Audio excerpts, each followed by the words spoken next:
Pre-recorded, this is the Red Ticket Blues podcast. I am Brian Buckley. This is being recorded on February 22nd to hit the internets on February 23rd. How's everybody doing? Oh, that's great. That's wonderful to hear. Remember, you can always listen to the show on iTunes, TuneIn, Radio, Stitcher, YouTube, and follow me on Twitter at BrianBuck13 and at Red Ticket Blues. This week, I thought we'd bring on our old friend of the podcast, Simon from Yonkers. Go over a little bit about the Yankees, their ticket snafu and abomination. Then we'll float all around sports and maybe get into a few other things. So, without further ado, here is Simon from Yonkers. All right, as promised, here he is. We all know him, friend of the podcast, Simon in Yonkers. Simon, how you doing? Doing good, buddy. Thanks for having me. Oh, absolutely. Thanks. You know, and I didn't even say this to you beforehand, but I want to ask you. I wanted to save this because I didn't want to go over this with you. How was your weekend? Because I know you went to the bar and you saw somebody that looked very famous. Oh, boy, did I. Okay, so I'm at a Salsa con Fuego in the Bronx, a stone's throw away from Yankee Stadium. This is important. Mm-hmm. And I saw a girl who looked just like the spitting image, doppelganger of Mark Teixeira. And it's just, and like I said, it's not even that she's ugly. I said this on Twitter. It's not even that she was ugly. She just looked like Mark Teixeira. She kind of looked like a horse. She looked like Mark Teixeira with a wig on. Right. I mean, there's no other way to say it. Right. And I was very disarmed at first. And I kind of wanted to take a picture and just be like, hey, look, doesn't this look like Teixeira? But anytime I try to do that, anytime I try to like make fun of somebody in public, I always get caught. Never once have I ever gotten away with it. And I was just like, this is the wrong battle to pick. Let's, yeah.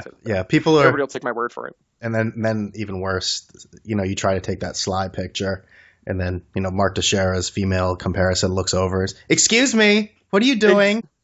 Yeah, she was running deep too. There was probably she was with like 7 other girls. Oh yeah, I would have gotten my ass kicked. That's funny. I just had to bring that up. Let's see what happened in my weekend. Not much. I wanted to bring up this weird nuance, and I don't know. My wife and I. This is what married people do. We went hiking, which is nice because you get out of the house, especially because it was nice out instead of just sitting. I think my wife just wanted to get out of the house instead of watching me just drink beer and watch college basketball. See, that sounds better. I don't know. Hiking sounds terrible. But yeah, but anyone who's listening to this, maybe I'm just talking to myself here, but there's this ultra awkward exchange when you're hiking with other people hiking and you walk by and you go, hi, how are you? Hey, how you doing? Because in no way will ever, in some walks of life, there will be situations where people will say, oh yeah, hey, can you believe this? Wow, look at that. In no way is anyone ever stopping hiking going, oh, hey. How do you run into somebody while hiking, might I ask? What's that? How's that even possible? How do you run into somebody while hiking? Oh, listen, I'm not hiking like the Rocky Mountains here. These are just little trails. I know you're in Yonkers in a concrete jungle there. There are some things around, well, I don't know. Is there forests around Yonkers? I shouldn't even say that. I've never been there. There's like a bike trail. There's a path that people walk. Yeah, it's something like that. Stuff like that. It's like flatland. It's not like hiking, but there is an environment where people engage in the outdoors.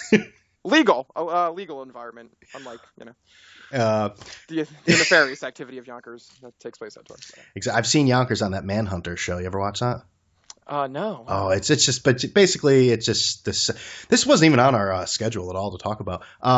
Manhunters is just some show where they find the U.S. Marshals and they look for criminals, and it's all like the smaller. It's either in New York City or like smaller places right outside New York City. So you see Spring Valley, Yonkers, all sorts of places, and they just kick open doors and take people away, and they're like, "Good job, Sarge! Yeah, great." And then everyone goes, cool.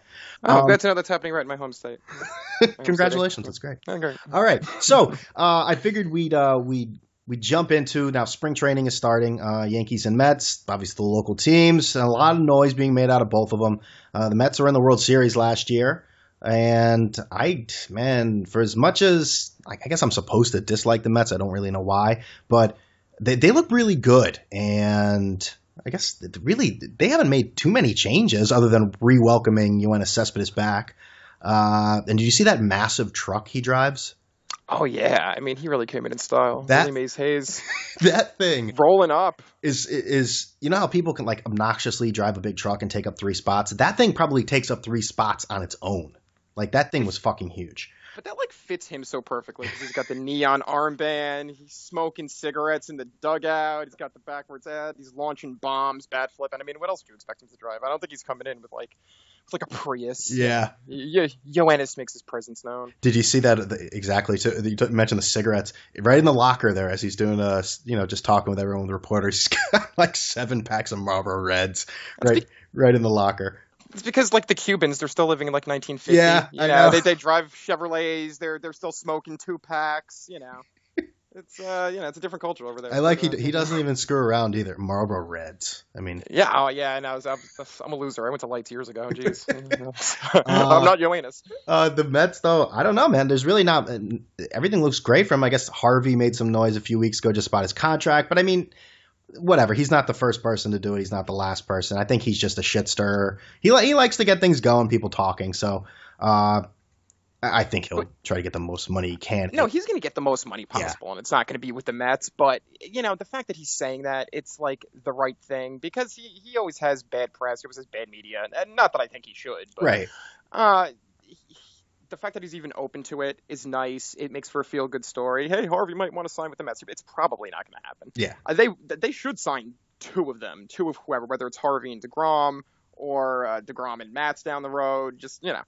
But he's doing and saying the right things, and that's good. That keeps everybody off his ass for a little bit. I think they look great. The pitching staff, getting Cespedes back, you're getting a full year of Conforto, and he played very well. A lot of people misunderestimate him. People forget how well he played.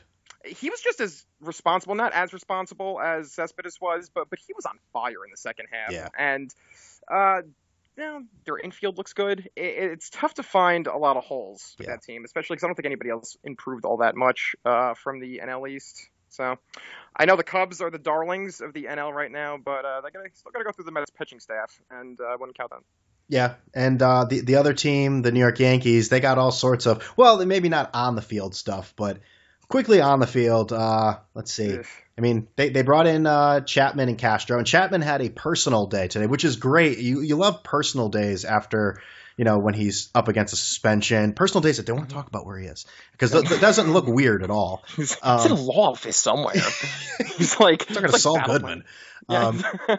But that team, you're getting all the same Girardi quotes. I really like the way he threw. I like the way he threw. Everything was great. I want him to say, this guy threw like shit today. But what the hell is he doing? We're very worried. We're extremely worried. This is not going to be our year, guys. Yeah.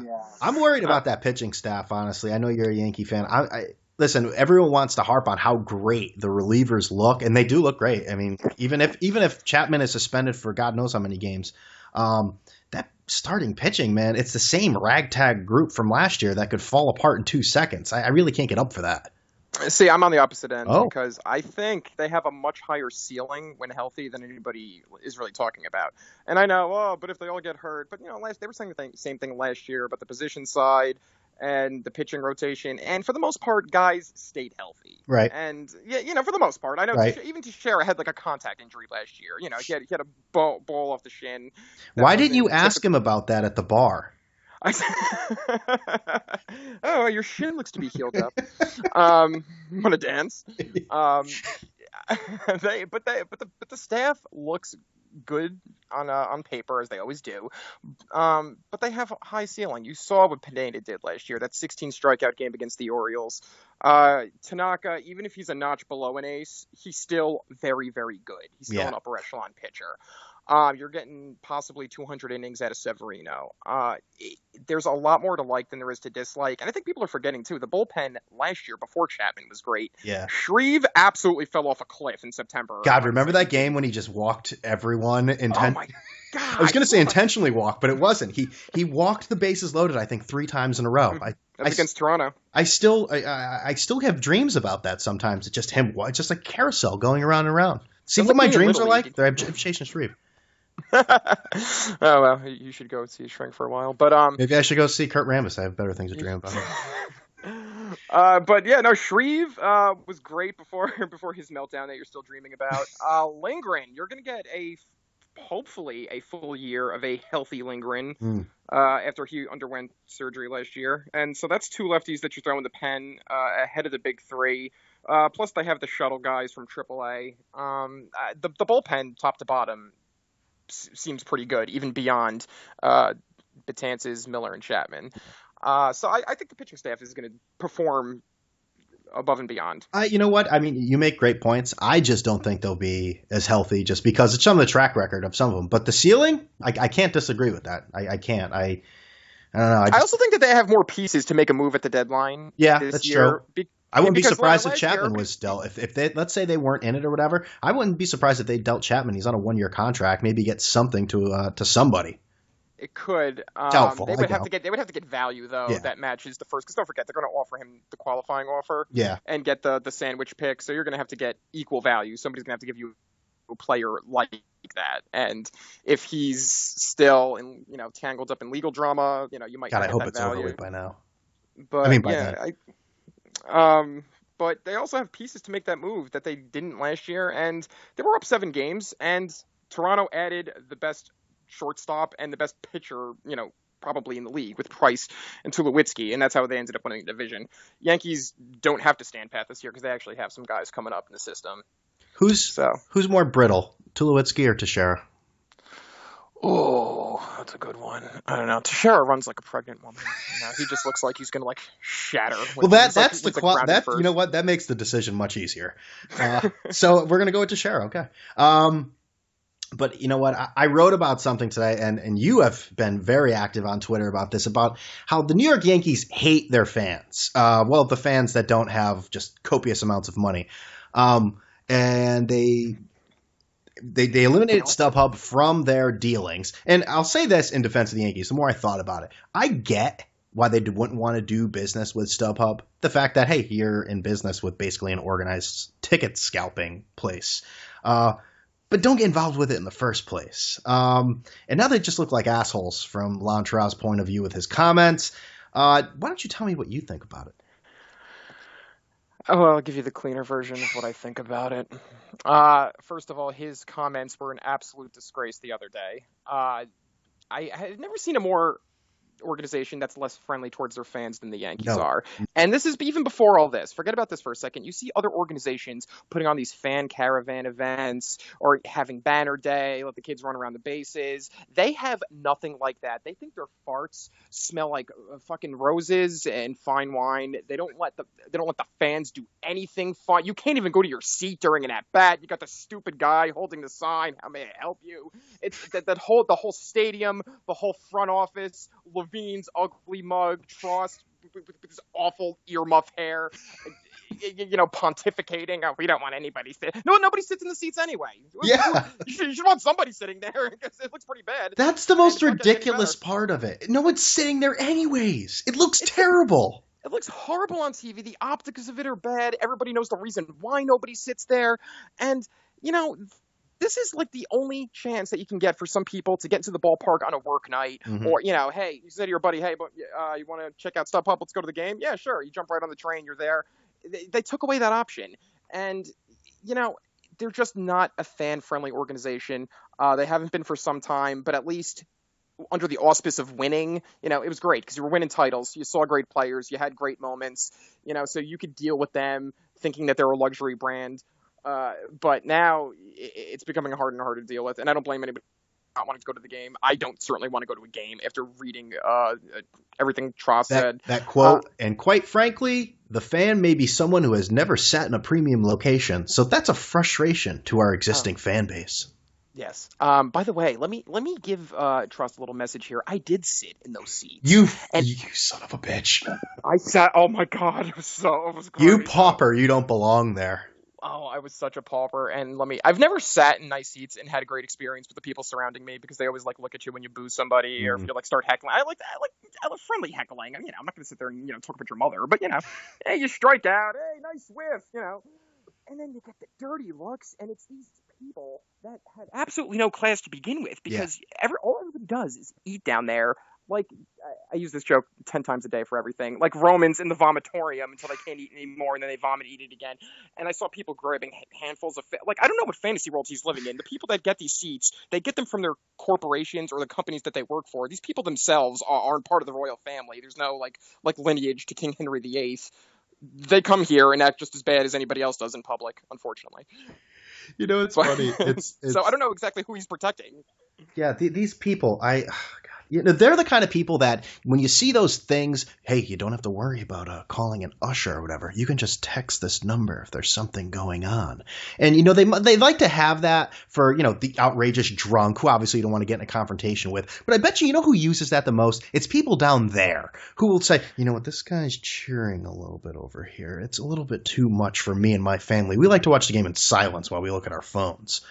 If you order a yellow-tailed Chardonnay at a baseball game, you should be deported. Yeah, I agree. I think that's stern but fair. And then you heard Francesca. We both heard it. And here's a guy and it was 5.5 hours of tickets. I mean, you want to hear tickets. And 9 million people with different opinions, including Mike's, who's honestly, most of it was wrong. No. Yes, it's true. I'm shocked. Listen, Mike, and I talk about him all the time on the show, and I rip him all the time, but again, it's always in love. I listen to the show every day. When it gets to these sort of topics where he doesn't know 100% about what he's talking about, it's very cringeworthy. It's like if I came on here and started telling you about airplanes. Yeah, I've been on them, but I don't really know how they work. So it's like if I had a pilot on the other line. Oh, you know how to ride? You know how it happens, huh? I don't know how it happens, but Mike obviously knows. It takes one caller. He knows everything about Stubhub.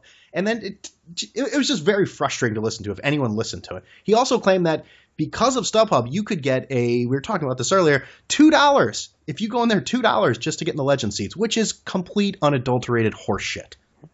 You haven't been able to sit behind the dugout for $2 since Mickey Mantle was in center field. Like, that's the last time. Like, I don't know what time machine he went in where sitting along first base or behind the dugout is $2. That's never happened. That was a completely fabricated story. If maybe he was just using it as an example to like tell the story, right. Like, oh yeah, you buy it for $2.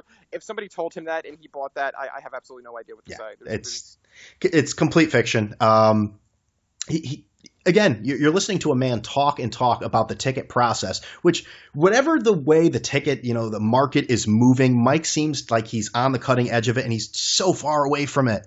And it's difficult when you're running a radio program and you're the only one talking. It's rough to listen to. It's rough to listen When he was talking, there was a ticket broker that had called in, a very informative guy. Yes. That guy was actually pretty cool. And, Francesca starts asking him these questions like, oh, are the Knicks in the playoffs, would they be a hot ticket? What the hell do you think? Nah, nobody wants those tickets. No. Oh, the Rangers are a hot ticket. I wouldn't have thought that. Yeah. Oh, yeah, me neither. Yeah, they only went to the finals 2 years ago when the tickets were going for like $2,000 to sit on like Walt Frazier's rafter. And Mike is the same one. Mike is also the same one who says when the Rangers are in the playoffs, it takes over like no other sport in the city. So I don't understand why he was so shocked that Rangers tickets are a big deal when they're in the playoffs. I know it's, but even for even the Knicks in the playoffs, anybody in the playoffs is a hot ticket. That's right. That should go without saying. It's New York, and he does have that whole thing down. Oh, people like to be seen. People just go there for the event. Well, yeah, okay. So when you're in New York and it's a playoff game, it's an event. I'm sure there will be more interest than usual. Right. You say that, speaking of the Knicks, let's jump into the NBA trade deadline. I don't know if you were hoping for much as a Knicks fan but there really wasn't much at all, which happens most of the time. The NBA trade deadline, we have a million different rumors. Dwight Howard's going here. Blake Griffin's going there, and Carmelo's sitting pat. I mean, I think he did not waive his no trade clause. So he wasn't going anywhere anyways. Did you expect the Knicks to do anything in this trade deadline, or did you expect any other big trades? As for the Knicks, I really didn't expect them to do anything because they don't have any pieces. I know they like Teague. They need a point guard. They've needed a point guard since Derek Harper. Yeah, they're always perpetually looking for a point guard. But there was nothing really there. They don't have the guys to trade, and you're not really trading anything of substance to make a run for the 8th seed and get blown out in the first round. Yeah.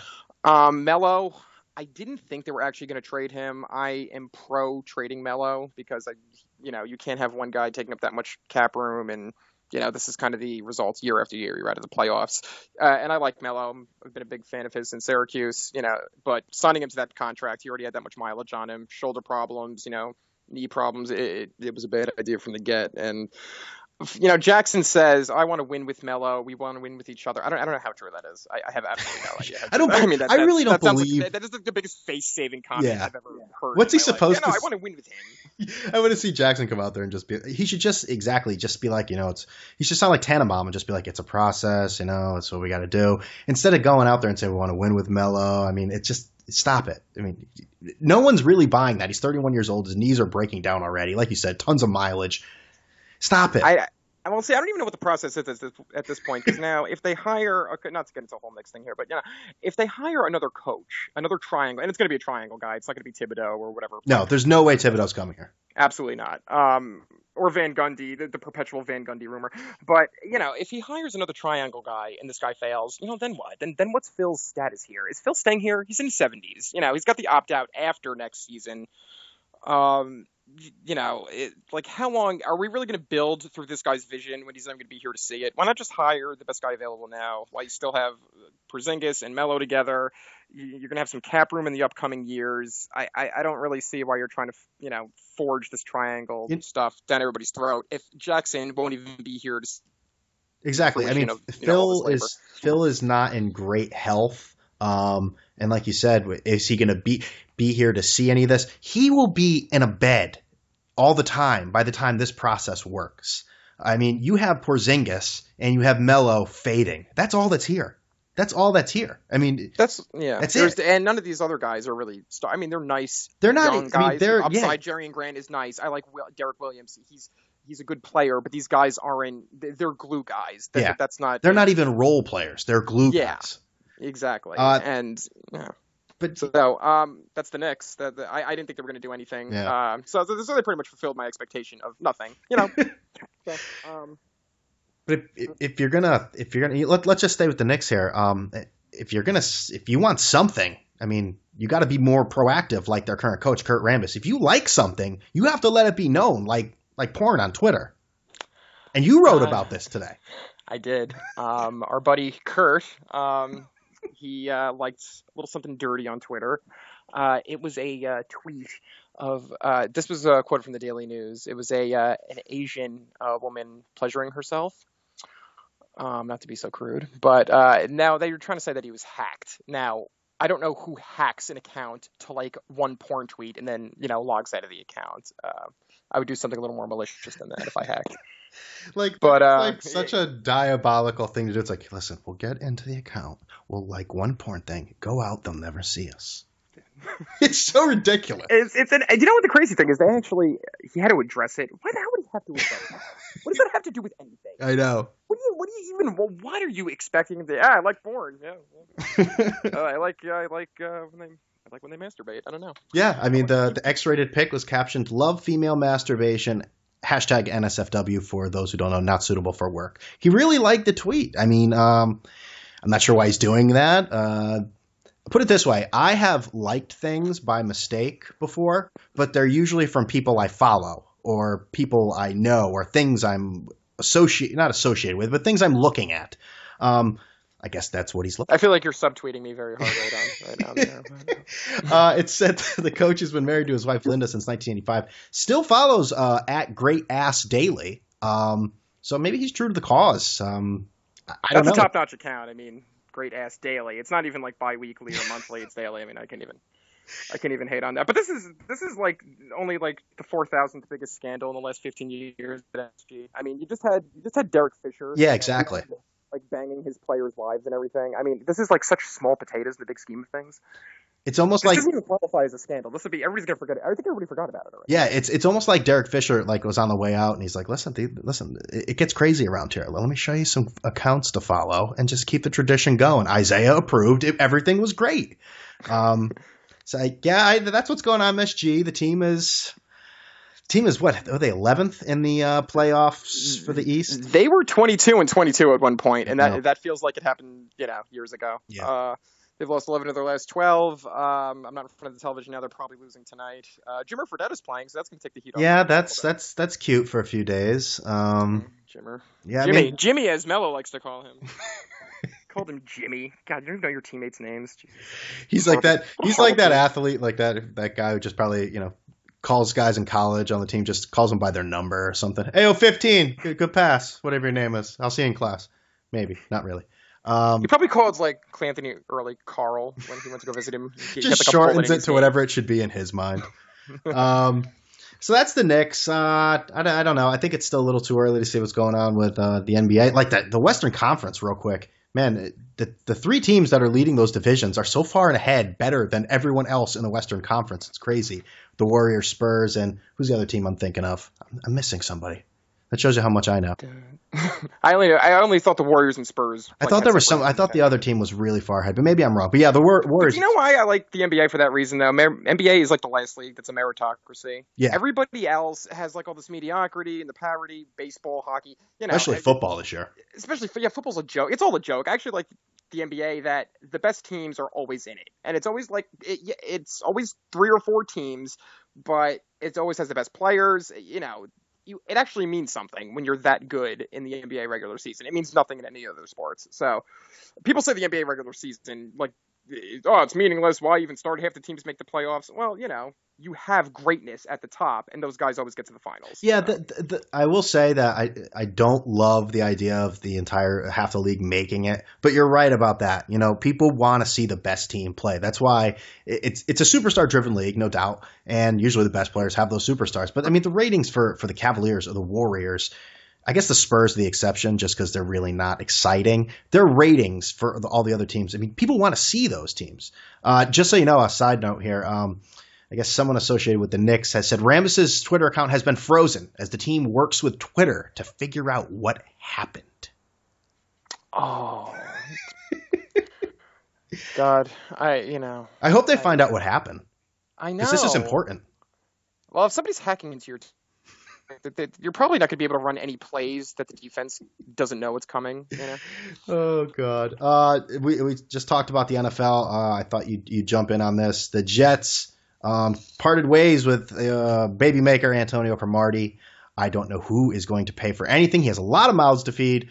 How do you feel about the Jets saying goodbye to Crow? I think it was a good move because you save $8 million in cap space. Marcus Williams was better anyway. He did way more than Cromartie did, and without like having to grab somebody by the throat every play and hope not to get caught. And Cromartie's just a little over the hill. He's great if you can bring him back at a discounted salary, $3 million, something like that. God bless him. If not, don't let the door hit you. Yeah. Exactly. They do save a lot of money, and there has been talks about bringing him back for just a lower amount. So that could possibly happen. And I guess the only other really note in the football world. Oh, I didn't say this to you before the show. The Yankees are telling their players, I guess this is sort of a hype thing or promotional or motivational, I guess is the word, telling their players at spring training. They showed them a sort of a hodgepodge of videos from the Super Bowl, and they said, we want you guys to be more like Russell Wilson, not like Cam Newton. So I'm sure that should be for great fodder on Twitter. There's going to be a lot of sad wives in that Yankee clubhouse. I'll tell you that right now. Everything's just stopped in the bedroom. I mean, I get makes for a good headline. Yeah, I guess I knew what they were getting at. Because Wilson, he was the consummate pro. He is a Yankee boring guy. I mean, I know. God, that's what we need more people. Actually, you know what? I know nobody likes Cam Newton. We need more people like Cam Newton in the Yankee clubhouse. Just because I'm sick of them pontificating, I'm still sour over the lawn trust thing. Yeah, I mean, I'm not a huge Cam Newton fan. I've made that known plenty of times, but for some reason, it kind of in this bizarro world, I'd love a Cam Newton on the Yankees. Exactly. That's because the Yankees are just the worst at everything. I think that's what it is. They need something. And, Mark Teixeira doing funny videos for Yankee Magazine isn't going to do it for me. Oh, yeah, that qualifies as like anarchy. I'm sure he had to. Like, oh, my God. He probably had to get so many approvals to do that cornball show. Yeah. Let's see. And I guess right now we're going to leave the world of sports and we're going to jump into a little politics. Just surveying the land here. I have no idea who I'm going to debate for. Well, I'm not going to debate for anyone. I'm not a candidate. Who I'm going to vote for, honestly. What have you thought about the whole process so far? I know you're a politics guy. You probably follow it more than I do. But what do you think? I have been enjoying the process immensely with all the mudslinging and whatnot. The season has lived up to its hype. You thought all the debates, especially the Republican debate, most notably, was going to have a lot of, guys sinking their teeth into each other. It's mostly been Trump.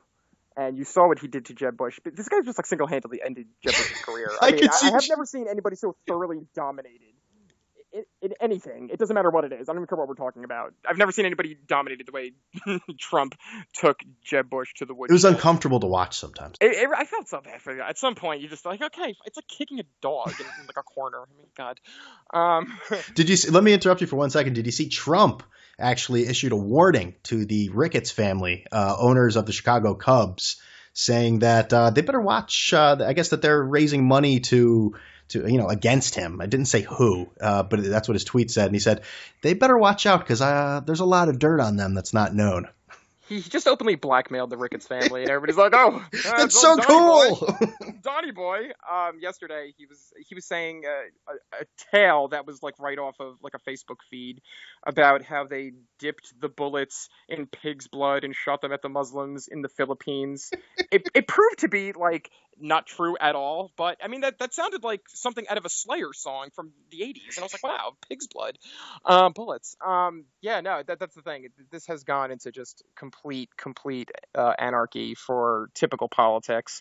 But I have been enjoying it. I think the momentum that Trump has right now, he will be the Republican nomination. Kasich, he's going to drop out in the next couple of days. He's put together a pretty formidable campaign, but I think he's going to drop. So then you're going to have, and Carson, I don't even, where is Ben Carson? Yeah, I don't think he knows where he is either. He doesn't. Yeah, he doesn't. So you're going to have, it's going to be down to 3. I think Cruz and Rubio consolidate too late. They're going to come to like some kind of like, backroom agreement, but it's going to be 2 months too late. And by that time, Trump's going to already have more delegates than all of them. On the Democratic side, now you actually have a little bit juice there. I mean, there was like no juice there at all. I didn't think that was going to turn into anything. And now all of a sudden you got Bernie coming out of the woodwork. It shows you how unlikable Hillary is that Bernie Sanders is winning with women. I know. Oh my God. I think it's funny. Like, remember when like John McCain was too old? Like, yeah. Bernie Sanders is 70. I think John McCain was 70 years old maybe during that. Bernie is 74. But that's how much they hate Hillary right now. That's how wounded she is. We're actually like wheeling this guy out. A 74-year-old socialist. He looks like Columbo. He looks like Columbo. Remember when he had like Alzheimer's and he was roaming the streets screaming at people with like no shirt on? I forget what Columbo's real name is in real life. But Peter Falk. There you go. That's what Bernie Sanders looks like perpetually. But I mean, he's making her sweat a little bit, and you almost can't believe this is happening. And you hear that Bloomberg is by the way, can you jump into the race or not already? I think it's getting to the point where I don't think he's going to do it, just because, like you said, it's almost March. I mean, when are you going to make that decision? If he did, I think that would hurt Hillary more than it would hurt anybody from the Republican side, right? Because I could see more people. I think a lot of Democrats are just they're Clinton loyalists. They're just doing it because they have to. Because they can't get on board with Bernie. They're like, no, this guy's a little too much for me. I've always been pro-Clinton, pro-Hillary. But I think if they see Bloomberg jump into the race, you would see more people from the left go towards Bloomberg towards Bloomberg than you would people from the right. Yeah. So I think he's a wild card in that facet. He really kind of holds some type of key, but like I said, I don't know what his interest in. Yeah, he can't be president at this point, but it's still. And I would love to see the Trump Hillary showdown. I would love to see those debates. I'd buy them on pay-per-view. I just those would be great. The two of them going toe to toe. We'd have an all New York. Presidential campaign. Even though she's a fake New Yorker, but still. She's a fake. I know. Remember wearing the Yankee hat? Hi guys, go team! Oh, that's not pandering. No, not at all. She is the ultimate panderer. In the Yankees front office now with how. I'll tell you with Trump, and I say this, and people probably think I'm crazy. I'm not.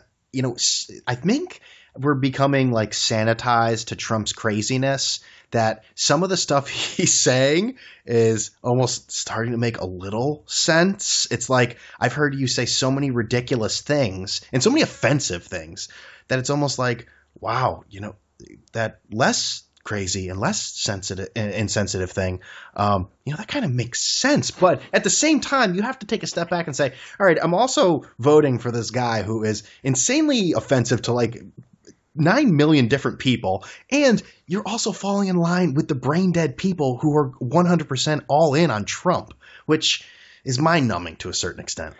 It certainly is. Well, you should never fall in love with any politician. That's true. That's absolutely true. But I also think that, I mean, he's going up against Ted Cruz, who's also a little insane in his own right. Yeah. And the GOP hates the both of them so much. I mean, like, nobody knows what to do at this point. Everybody's like waiting for like somebody. Like, it's so-and-so is not walking through that door. No. There's nobody walking through the door. Nobody's coming in that door to help. Nobody. It's really Bernie and Hillary on the other side, and then you have Trump and Cruz. I don't think Rubio really has any chance of doing anything. I think as time goes on, he's going to fall out, and it's going to be those final four. You're right. Those are your choices. I don't know. Or you can do what I do and sit home on election day. Sit home on election day and just complain. All right, well, let's wrap this up. Let's go with this final topic. And, I will tell you, this is so unlike me because I never follow or watch trendy stuff. I mean, I just finished Sopranos, honestly, like 4 or 5 years ago. But you're so not up to date with it. I'm sorry. You know what I hate? I hate being that person that has to sit there in the water cooler talk, so to speak, at work and be like, oh, so did you see the show? Can you believe he did that? I hate all the people that are involved in that. So I think I just don't want to be that person. But that's just me. I said to Simon, are you watching the show? Because I hear everyone talking about it on Twitter. And that is the FX show OJ, what is it? The People versus the United States, or the People versus OJ Simpson with a yes, People versus OJ Simpson, an American crime story. And they have real actors. They have Cuba Gooding Jr. They have John Travolta. They have who else am I missing? Okay, we need to unpack this one by one here because it gets okay. Cuba Gooding Jr. is a great actor. Yes, and going into this, David Schwimmer. Excuse me. Sorry, go ahead. Going into this, I was like, okay, all these guys are kind of goofy to one extent or another. And Cuba Gooding Jr. does a great job of acting. I just don't know who he's supposed to be because it's not really OJ Simpson. Right. He kind of sounds like Louis Armstrong and he looks like Carl Winslow. So I don't like. He's doing a good job of acting as somebody. Carl Winslow. It's just not OJ. Right. But overall, he's not doing a bad job. We have to talk about John Travolta for a second. Dude, he looks like a kabuki doll or something. How much bronzer is this guy wearing? I think this is really John Travolta. I don't even think they put makeup on him. I really think he has those eyebrows. And I think he just talks like this. Like, I know Shapiro has like that long, sturdy jaw and everything, but what are they doing? It's like they're paying the makeup people double to do whatever. But like you said, maybe that's just him. I mean, it's horrible. He's like RuPaul. I just don't like. Does Robert Shapiro wear that much makeup in real life? He can't.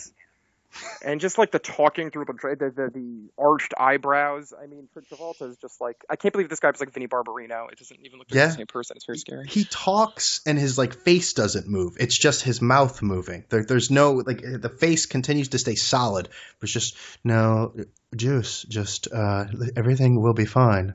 No movement there. Who else? We both agreed that this character is by far the most annoying, and that's David Schwimmer. Schwimmer. By the way, he has the sad face on all the time. He perpetually looks like he's being broken up with from Rachel from Friends. That's what it looks like. He's got the same face on. Oh, Rach. He always looks sad. It looks like Schwimmer. Him? That's the problem. Him and Nicolas Cage, I can't stand because they always look like they're going to cry. It's like, good actors from bad actors because a good actor makes you convey an emotion. You believe they're in character. When I'm looking at Schwimmer, I feel like I'm watching Schwimmer act like a pussy for 45 minutes. And he's calling it juice. And oh god, what about the Kardashians? Why shoehorning the Kardashian children into the OJ? Seriously, that's to pander to the brain dead person that watches that show. I was going to say women, but I didn't want to be misogynistic. But the people that watch that show, just so they can look up and go, "Oh my god, that's Courtney and Kim and Chloe." Well, it's actors playing them as kids, but there they are. Wow, this is all real life. Did you see the first episode where they show the kids in the den or whatever together chanting Kardashian? Yeah, Kardashian. Why would in any world would I ever sit in front of a television? If I saw my father on TV, I wouldn't go there. Buckley. It doesn't. I don't understand why that would ever happen. There is no chance. There's no fucking chance that ever happened. There's no.